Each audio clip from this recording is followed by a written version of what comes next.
Bagi yang ingin mensupport Mimin, Mimin sudah mencantumkan link Sawerianya di deskripsi. Selamat datang di channel saya Serangga Gatal. Jangan lupa di subrek, like and share. Mimin doakan semoga kita sehat semua. Oke, kita mulai. Nili dengan erat menggenggam pedang meteorit Dewa Petir. Ketika dia melihat betapa sedihnya Ye Zong, dia merasakan sakit yang tajam di hatinya. Dengan kekuatannya saat ini, dia mampu terlibat dalam pertempuran Demon Lord, namun membunuhnya masih akan menjadi tugas yang sulit. Setelah menghabiskan begitu banyak waktu bersama, Nili menganggap Ye Zong sebagai ayah kedua di hatinya. Ye Zong menahan rasa sakitnya. Meskipun salah satu lengannya telah robek dan dia dicekik, dia masih memiliki kebanggaan yang tak tergoyahkan. Ye Zong berkata dengan sungguh-sungguh, "Nili, jangan khawatirkan aku. Gunakan semua kekuatanmu untuk membunuhnya. Bahkan jika aku berakhir di neraka, aku akan pergi dengan bahagia." Tatapannya menjauh dari Ye Ziyun. Dia telah menghabiskan seluruh hidupnya melindungi kota Glory, dan akan sampai nafas terakhirnya. Satu-satunya hal yang dia sesali adalah meninggalkan Ye Ziyun. Ketika dia melihat betapa menderitanya Ye Zong, air mata jatuh dari pipi Ye Ziyun. Dia mengingat masa kecilnya, ketika ayahnya memegang tangannya dan membimbingnya saat mereka melihat awan merah yang jauh. "Yuner, tahukah kamu, kota Glory adalah satu-satunya tempat yang bisa kita sebut rumah. Leluhur yang tak terhitung jumlahnya telah meninggal untuk melindungi rumah ini. Darah mereka yang tumpah telah berkontribusi pada kemuliaan keluarga angin salju. Anda harus merasa bangga dengan leluhur Anda. Jika kota Glory bertemu dengan bahaya suatu hari nanti, saya juga akan menyerahkan hidup saya tanpa ragu-ragu." Saat itu, Ye Ziyun tidak bisa memahami kata-kata ayahnya. Tetapi ketika dia tumbuh dewasa dan mulai mengerti, dia mencoba yang terbaik untuk menjadi lebih kuat dan membantu ayahnya. Akhirnya, dia telah melangkah ke peringkat legenda, tapi sekarang, dia hanya bisa menyaksikan Ye Zong menderita. Raja Iblis tertawa dan berkata, "Ye Zong, apakah kamu berpikir bahwa jika kamu bergandengan tangan, kamu akan dapat membunuhku? Serahkan batu roh iblis itu padaku. Kalau tidak, belum lagi hanya kamu, semua orang di sini akan mati." Saat dia selesai berbicara, Raja Iblis meraih lengan Ye Zong yang lain dan merobeknya. Dengan kedua lengannya terpotong-potong, wajah Ye Zong terpelintir kesakitan. Sebaliknya, penderitaannya menyebabkan Raja Iblis bahagia. Dia memegang leher Ye Zong dan terus mengerahkan kekuatan. Dia bisa membunuh Ye Zong kapanpun dia mau, jika dia mau menerapkan lebih banyak kekuatan. Melihat kehidupan Ye Zong tergantung pada seutas benang, Ye Mo buru-buru berteriak, "Tunggu, selama kamu membiarkan Ye Zong pergi, aku akan memberimu batu roh iblis." Ye Mo mengeluarkan batu roh iblis. Raja Iblis dengan dingin tertawa, "Lemparkan batu roh iblis itu. Biarkan dia pergi dulu." Ye Mo berkata dengan suara serius.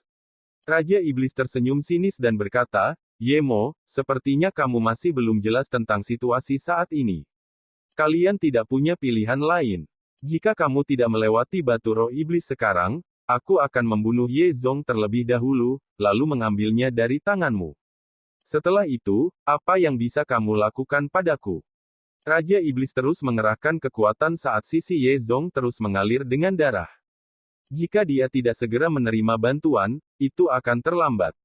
Mata Ye Mo melebar. Meskipun dia biasanya sangat ketat dengan Ye Zong selalu membuatnya bangga. Saat dia melihat putranya sendiri menderita, dia menginginkan agar dirinya sendiri yang menderita. "Ini adalah batu roh iblis yang kamu inginkan." Ye Mo melemparkan batu itu. Raja Iblis menangkap batu roh iblis di satu tangan dan memverifikasinya. "Sekarang, biarkan Ye Zong pergi." Ye Mo mengepalkan kedua tinjunya dengan erat dan bersiap untuk menyerang. "Tentu saja aku akan mengembalikannya padamu." Senyum kejam dan seram terpampang di wajah Raja Iblis. Salah satu lengannya menusuk dada Ye Zong dan menyemburkan darah kemana-mana. Raja Iblis menjilat darah yang berceceran di wajahnya, "Cek, cek. Aroma yang begitu harum. Ye Mo, baik Anda dan saya telah berjuang selama puluhan tahun dan hari ini, putra Anda akan mati di tangan saya. Tapi jangan khawatir, aku tidak akan membiarkan dia mati sendirian. Aku akan mengambil nyawamu selanjutnya dan membiarkan kalian berdua bersatu kembali di dunia bawah." Saat Raja Iblis menusuk dada Ye Zong, tekad yang tak tergoyahkan muncul di wajah Ye Zong. Adrenalinnya melonjak dan energi liar menyebar ke seluruh lingkungan, memancar dari tubuhnya. Rasa dingin yang menusuk tulang langsung membekukan udara di sekitarnya. Senyum lega muncul di wajah Ye Zong. Nili, jaga Yuner dengan baik. Dalam hatinya, dia sudah sangat puas. Untuk dapat mempercayakan putrinya kepada seseorang seperti Nili, dia sekarang bisa beristirahat dengan tenang. Tubuh Ye Zong berubah menjadi es dan es yang menakutkan langsung meluas ke tubuh Raja Iblis. Dua lengan Raja Iblis meledak dan dia langsung mengeluarkan jeritan menyedihkan, semut terkutuk, bahkan dalam kematian, kamu masih berani menyakitiku. Raja Iblis dengan marah meraung saat teknik rahasia Ye Zong menyebabkan dia menderita luka berat. Ayah! Ye Ziyun meratap tajam. Ye Zong, Ye Mo tertegun sejenak. Pada saat itu, dia tidak tahan dengan dampak emosional seperti itu. Dia tidak bisa membayangkan Ye Zong sekarat. Yang lain di sela-sela juga tercengang. Mereka tidak pernah berpikir bahwa Raja Iblis akan benar-benar membunuh Ye Zong setelah mendapatkan batu roh iblis itu. Raja Iblis sudah membuat keputusannya. Terlepas dari apakah Ye Mo menyerahkan batu roh iblis atau tidak, dia akan tetap membunuh Ye Zong. Ye Zong telah mengeksekusi teknik penghancuran diri keluarga angin salju. Setelah teknik ini dieksekusi, jiwanya akan benar-benar hancur. Saat ia melihat tubuh Ye Zong berubah menjadi es, mata Nili memerah. Kemarahan memenuhi dadanya, bahkan dia tidak pernah membayangkan bahwa Raja Iblis akan membunuh Ye Zong tanpa alasan. Ekspresi beku menutupi wajah Nili saat niat membunuhnya yang mengerikan menyebar di sekelilingnya. Pedang meteorit Dewa Petir di tangannya mengeluarkan kilau yang menyala-nyala dan memenuhi langit dengan sambaran petir. Cahaya itu terpantul di wajah Nili, berkedip-kedip di tetesan air matanya yang berkilauan. Kenangan yang tak terhitung jumlahnya tentang waktunya dengan Ye Zong melintas di kepalanya. Sejak pertama kali mereka bertemu dan bertengkar hingga sikap Ye Zong terhadapnya perlahan berubah dan perlahan mengakui hubungannya dengan Ye Ziyun. Dalam hati Nili, meskipun Ye Zong adalah seseorang yang selalu dia lawan, Ye Zong masih ayah yang baik dan baik hati. Bayangan Ye Zong itu masih ada di benaknya. Begitu Ye Zong meninggal, mata semua orang menjadi merah padam dan bersiap untuk melawan Raja Iblis. Namun, mereka tiba-tiba merasakan aura pembunuhan yang mengerikan yang menyebabkan darah di tubuh mereka mengeras. Mereka menoleh dan menatap Nili. Pakaiannya berkibar saat seluruh tubuhnya diselimuti 3 jenis energi hukum yang menakutkan. Pedang meteorit Dewa Petir di tangannya juga melepaskan kekuatan yang tak terbayangkan. Aura Nili melonjak. Saat ini, dia tampak seperti Dewa Iblis yang telah naik dari dunia bawah. Ketika ia kembali ke masa ini, dalam kehidupan ini, Nili berniat untuk mengubah nasib semua orang, termasuk Ye Zong. Namun, sekarang dia menyadari bahwa dia tidak mampu mengendalikan nasib semua orang. Saat itu, Nili merasa sedikit simpati untuk Raja Iblis. Bagaimanapun, ayah angkat Raja Iblis telah terbunuh, oleh karena itu, dia mengkhianati kota Glory. Namun, Nili tidak pernah berpikir bahwa Raja Iblis akan menjadi sangat gila. Ketika dia memikirkan kematian Ye Zong, hati Nili terbakar amarah abadi. Mati. Dengan niat membunuh yang melonjak, Nili menjadi demonisasi haus darah, dan mengunci Raja Iblis. Sambaran petir yang tak terhitung jumlahnya melesat ke arah Raja Iblis, membuat seluruh langit tampak seolah-olah akan terkoyak oleh amarahnya. Raja Iblis telah terluka oleh Ye Zong dan 2 lengannya hilang. Sebelum dia bisa pulih, dia merasakan lautan niat membunuh yang tak berujung mengamuk padanya, mencekiknya dengan tekanannya. Dia tidak pernah membayangkan bahwa Nili akan mampu meledak dengan kekuatan yang begitu kuat. Nili mungkin mengeksekusi beberapa teknik rahasia yang memungkinkan dia untuk meningkatkan kekuatannya beberapa kali lipat. Untuk pertama kalinya, Raja Iblis merasakan bahaya, energi ini cukup untuk menghancurkannya secara menyeluruh. Sebelumnya, dia tidak menempatkan Nili dengan perhatian yang tinggi. Dalam sudut pandangnya, bahkan jika dia tidak bisa membunuh Nili, membunuh teman Nili akan lebih dari cukup. Jika itu Nili saja, pada dasarnya tidak mungkin baginya untuk menimbulkan ancaman bagi Raja Iblis. Namun, dia salah. Dia tidak pernah membayangkan bahwa Nili akan mampu memanggil aura yang begitu kuat dalam sekejap. Nili meraung marah saat dia menggenggam pedang meteorit Dewa Petir di tangannya dan menebasnya ke arah Raja Iblis. Sebuah sambaran petir besar menembus langit dan membawa tekanan mencekik ke bawah pada Raja Iblis. Raja Iblis segera menggunakan sepasang tongkatnya dan menggunakan semua hukum nerakanya untuk melepaskan energi liar melawan petir. Langit hampir terbelah. Energi terhalau langsung mengirim Duze, Lu Piao, dan sisanya berguling.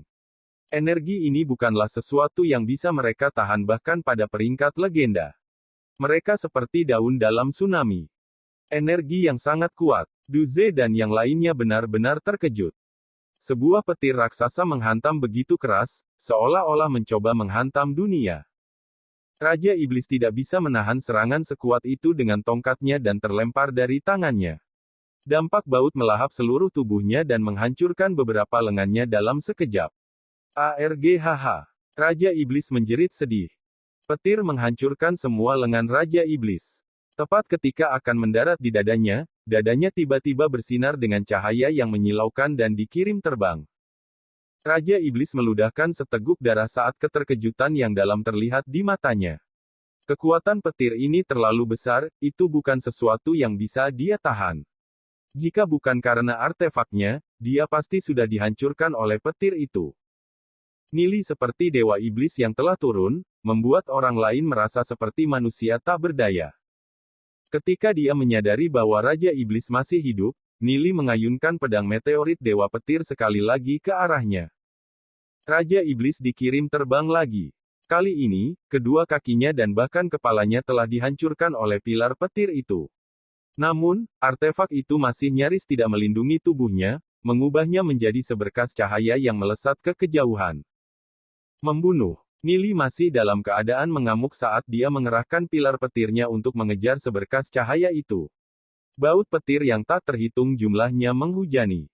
Baut petir yang tak terhitung banyaknya mendarat di seberkas cahaya itu, namun, itu masih terus menembus langit dan akhirnya menghilang ke cakrawala. Raja Iblis, bahkan jika kamu melarikan diri ke ujung bumi, aku akan mengejar dan menghancurkanmu. Saya akan memastikan bahwa Anda tidak pernah bereinkarnasi untuk selamanya. Suara mengamuk Nili bergema di seluruh cakrawala. Artefak Raja Iblis setidaknya adalah artefak kelas 3 di dunia reruntuhan drakonik.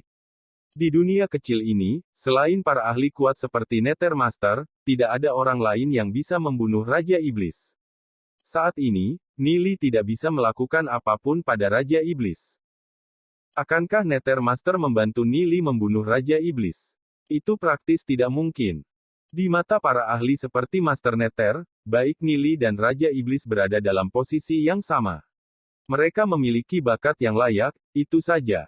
Hanya dengan mencapai dunia reruntuhan drakonik dan menggunakan kekuatan yang cukup, para ahli itu akan menempatkan mereka dengan perhatian tinggi. Nili menatap cakrawala tercengang sebagai aura tirani secara bertahap melemah. Ye Zong sudah mati. Baru tadi pagi dia mengobrol dan tertawa dengan Ye Zong.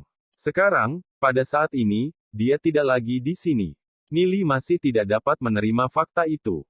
Nili mengeluarkan cermin jiwanya dan mencari sisa-sisa jiwa Ye Zong.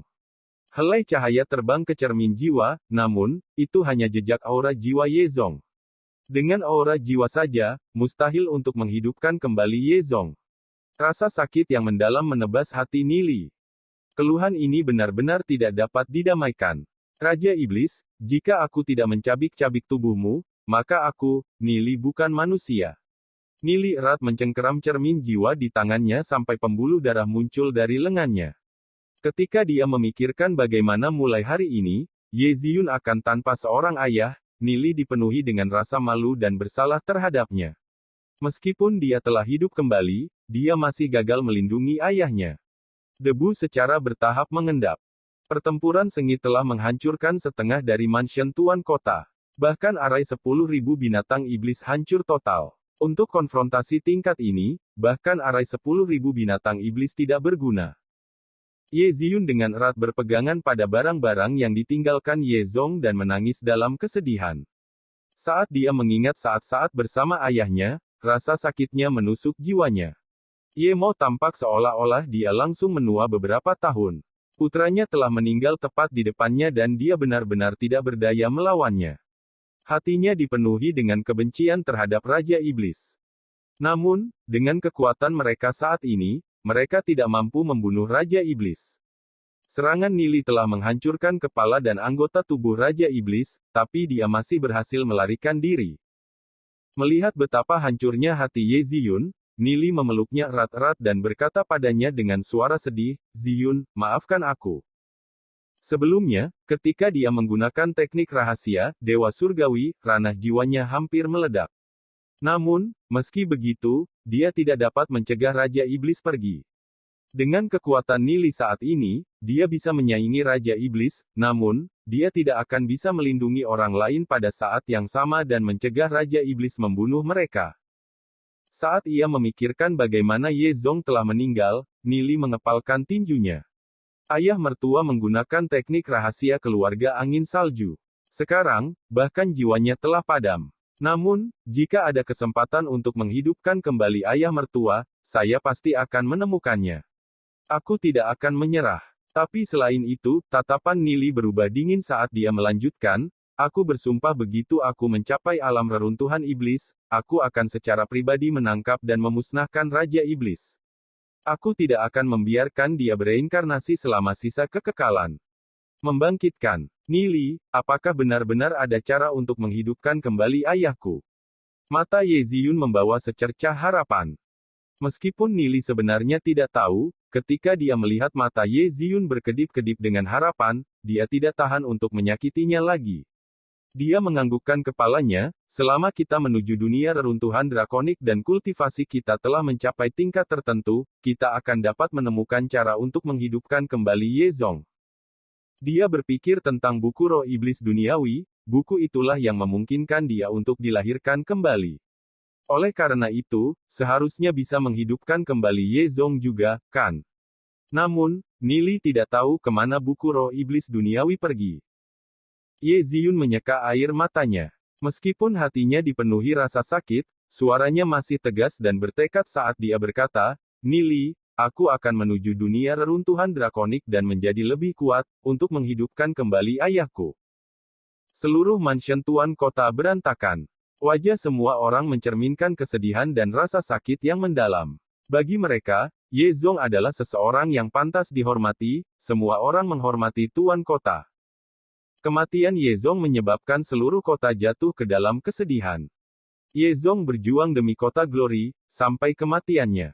Setiap malam, warga akan melihat sosok berdiri di tembok kota, melihat ke kejauhan dan mereka akan merasakan rasa nyaman dan aman yang kuat. Tapi dewa perang yang dihormati semua orang ini sekarang telah meninggalkan mereka, oleh karena itu, semua orang dipenuhi dengan kebencian terhadap Raja Iblis. Akibat pertempuran tanpa henti menyiksa kota Glory. Malam semakin gelap dan hujan turun dari langit.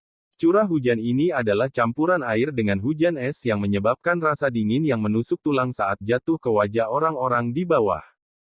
Nili menatap ke langit saat hujan turun di wajahnya. Setelah kembali ke kehidupan, banyak hal berjalan seperti yang dia harapkan, namun, masih banyak hal yang terjadi di luar dugaannya. Hilangnya buku roh iblis duniawi dan kematian Ye Zong. Meskipun ia memiliki cermin jiwa, Ye Zong mengeksekusi teknik rahasia sebelum mati, karena itu, bahkan jiwanya hancur. Hanya jejak aura jiwanya yang tertinggal. Kupikir aku bisa mengendalikan takdir, tapi ternyata aku sangat terikat oleh takdir itu sendiri. Saat dia memikirkan Ye Zong lagi, Nili merasakan sakit di hatinya.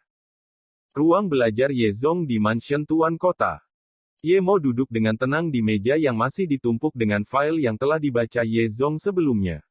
Ruangan ini masih berisi sisa-sisa aura Ye Zong. Matanya menjadi kabur karena air mata. Sebagai penjaga kota Glory, bahkan ketika istrinya telah meninggal, dia tidak menangis.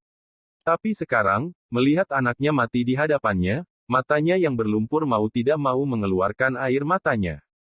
Suara langkah kaki datang dan Ye Mo segera menghapus air matanya. Ye Ziyun muncul di pintu masuk ruangan dan mengangkat kepalanya untuk melihat Ye Mo. Dia berhenti sejenak, lalu masuk dengan kepala menunduk. Ayahnya telah tinggal di ruangan ini untuk waktu yang lama.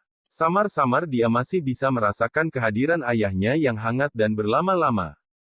Keduanya tidak berbicara untuk waktu yang lama. Yuner, ayahmu sudah pergi dan kakekmu juga sudah tua. Kamu harus menjaga dirimu baik-baik mulai sekarang. Yemo menghela nafas saat dia tampak kesepian dan sedih. Mendengar kata-kata Yemo, air mata Ye Ziyun jatuh tak terkendali. Kakek, ayah dia, Ye Ziyun berkata di tengah jalan sambil tersedak air matanya. Ayahmu mati demi kota Glory. Itu bukan aib bagi nenek moyang kita. Saya sangat bangga padanya, kata Yemo dengan sungguh-sungguh. Tangannya yang tua perlahan-lahan menyapu meja. Segala sesuatu di sini telah digunakan oleh putranya. Mulai sekarang, dia hanya bisa melihat Ye Zong dalam ingatannya. Dia mengangkat kepalanya dan menatap Ye Ziyun dan melanjutkan, Yuner, kalian akan segera meninggalkan kota Glory. Ye Ziyun merenung sejenak, lalu dia menganggukkan kepalanya, ya, kakek. Aku akan menuju dunia reruntuhan drakonik. Saya ingin membunuh Raja Iblis dan membalas dendam untuk ayah. Aku pasti akan menjadi lebih kuat dan menemukan cara untuk menghidupkannya kembali. Yemo menghela nafas panjang saat dia menjawab, sepanjang hidupku, aku terus-menerus pergi dengan bisnis dan menghabiskan sedikit waktu dengan kalian, anak-anak. Sekarang setelah Ye Zong pergi, aku akan menjaga kota Glory untuk saat ini. Ketika harinya tiba ketika kakekmu tidak bisa lagi bergerak, aku akan menyerahkan kota Glory kepada kalian semua. Ya, penglihatan Ye Ziyun kabur karena air mata saat dia menatap wajah kakeknya. Suatu kali, dia membayangkan punggung kakeknya tegak dan tinggi. Tapi sekarang, dia menyadari bahwa kakeknya sudah bertahun-tahun. Perjalanan ke dunia reruntuhan drakonik ini akan memakan waktu setidaknya 5 tahun. Namun, dia tidak punya pilihan lain. Hanya dengan menuju dunia reruntuhan drakonik, dia bisa menemukan kesempatan untuk menghidupkan kembali ayahnya dan membalas dendam untuknya. Tidak peduli kemana Raja Iblis melarikan diri, dia masih akan mencarinya. Hujan terus turun. Nili berdiri di tengah hujan dan merasakan dinginnya. Hanya sebentar lagi, dia akan menuju dunia reruntuhan drakonik. Dia bertanya-tanya jalan seperti apa yang menunggunya. Namun, Nili telah menegaskan kembali keyakinannya, dia harus menjadi lebih kuat sesegera mungkin. Dia tidak boleh membiarkan hal-hal dari kehidupan sebelumnya terjadi lagi. Dia tidak boleh membiarkan keluarga, teman, dan kekasihnya meninggalkannya satu per satu. Bahkan tanpa buku roh iblis duniawi, lalu bagaimana? Aku pasti akan mendapatkan kendali atas takdirku sendiri. Xiao Ninger memegang payung saat dia berjalan di samping Nili, melindunginya dari hujan yang turun. Dia diam-diam berdiri di sana dan menatap ruang kosong di depannya sebelum dia dengan sedih berkata, sebelumnya, aku iri pada Ye Ziyun bahwa ayahnya adalah penguasa kota. Selama dia punya keinginan, ayahnya pasti akan bisa memenuhinya untuknya. Tidak ada orang yang bisa memaksanya melakukan apapun dan saya merasa dia sangat diberkati, tidak dapat memahami rasa sakit saya. Baru setelah itu saya mengerti. Keluarga angin salju telah memikul terlalu banyak untuk kota Glory. Xiao Ninger menghela nafas panjang penuh dengan rasa kasihan pada Ye Ziyun, ibunya meninggal lebih awal dan meskipun ayahnya ada di sana, dia masih selalu sendirian. Namun, dia masih hidup dengan kuat dan melanjutkan kultivasinya, berniat untuk berbagi beban ayahnya. Nada suara Xiao Ninger kemudian berubah menjadi serius. Ketika saya masih kecil, saya sangat keras kepala dan sering bersaing dengan Ye Ziyun. Namun, saya tidak pernah bisa menang. Dia adalah seseorang yang telah mendapatkan kekagumanku. Nili menatap Xiao Ninger dan mengerti niatnya. Ninger sama dengan Ye Ziyun, keduanya adalah orang-orang yang sangat baik hati. Setelah mereka memasuki dunia reruntuhan drakonik, Ninger akan bersama dengan Ziyun. Dengan itu, Nili akan bisa merasa lebih nyaman. Nili menatap di depannya. Setelah hari ini, mereka akan meninggalkan kampung halaman mereka. Meskipun mereka tidak tahu jalan seperti apa yang menunggu mereka, tidak peduli seberapa tidak pasti atau sulitnya jalan itu, mereka akan tetap saling mengandalkan dan bergerak maju bergandengan tangan. Malam perlahan-lahan semakin dalam. Kota Glory telah tenggelam ke dalam malam yang dalam. Hanya beberapa lampu, terus berkedip seperti bintang di langit yang gelap. Bagi kota Glory, ketenangan ini adalah kejadian langka. Siapa yang tahu kapan awan gelap perang akan menyelimuti mereka? Namun, ada satu hal yang pasti, setiap orang di sini rela menghabiskan hidup mereka untuk melindungi kota Glory, karena ini adalah tempat perlindungan terakhir mereka.